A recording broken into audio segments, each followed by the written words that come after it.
let this whole business of the message of the cross and its proclamation go by without talking a little bit about Moses. Funnily enough, Moses, of course, is Old Testament. Moses is one of the great characters of the Old Testament. Moses was the great lawgiver. Moses was the great leader of his people, who went after the burning bush episode into Egypt, got out all the children of Israel who'd been slaves there for so long, got them across the Red Sea, escaped the charging Egyptian chariots, got them across the Red Sea into the wilderness, where they went round and round for 40 years for one reason or another.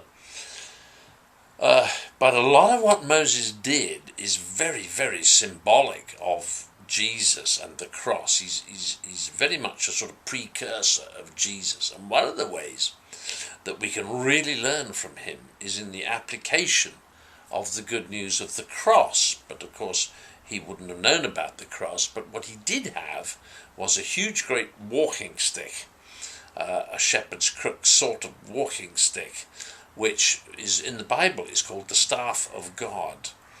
Now, if you think of Old Testament terminology being the staff of God, it isn't much of a leap to say, well, wait a minute, the cross of Christ was the staff of God. It's another piece of wood used for God's purposes.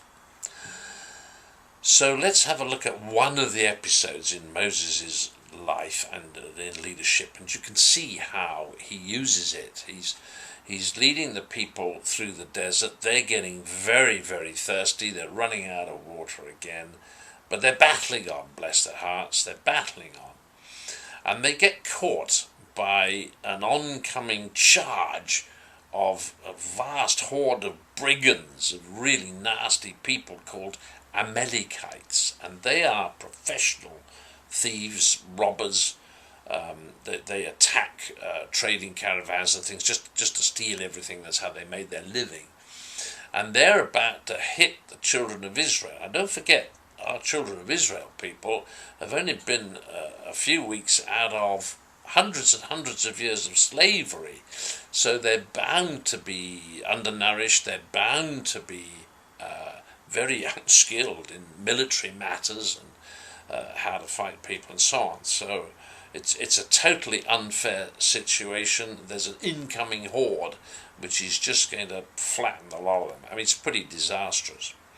So Moses leaves Joshua in charge, goes up on the mountain, overlooking, or is it the top of a canyon or something, overlooking the battleground, and holds up over the battle the staff of God. Now, that's interesting, because you see, as soon as he holds it up, Joshua starts winning. But when his arms get tired, bless him, and he starts to put it down a bit, then the Amalekites start winning.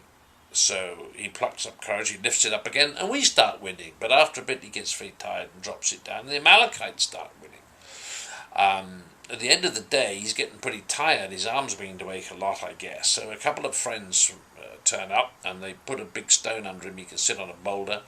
And then one either side of him can hold up each arm, so they can hold up the staff of God permanently then over the battle.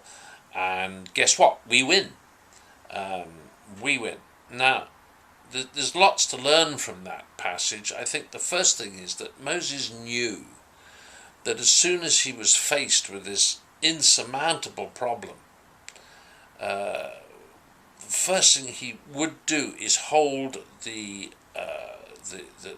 message of the cross in New Testament terms, but in his terms, to hold the staff of God over the battleground.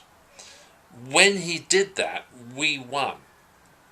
But he got tired, as we get tired sometimes being persistent with this, prayer business, and we get tired and we lower the cross. He lowered the staff of God, and the enemy set to and started to win again. So he had to jack it up again. And again he held it up. And eventually there's a great corporate issue, because he's getting too tired. He's getting the old man down a bit. So his friends from church gather around, and they start to hold up the staff of God with him. And then a complete victory. So there's a lesson about getting help. There's a lesson about not necessarily running the good news of the cross at everybody on our own. there's also a message in this story which says keep going with it. Don't give up at the first sign that the enemy might possibly win. Don't give up, keep going. So that is the story of Moses and the staff of God against the Amalekites.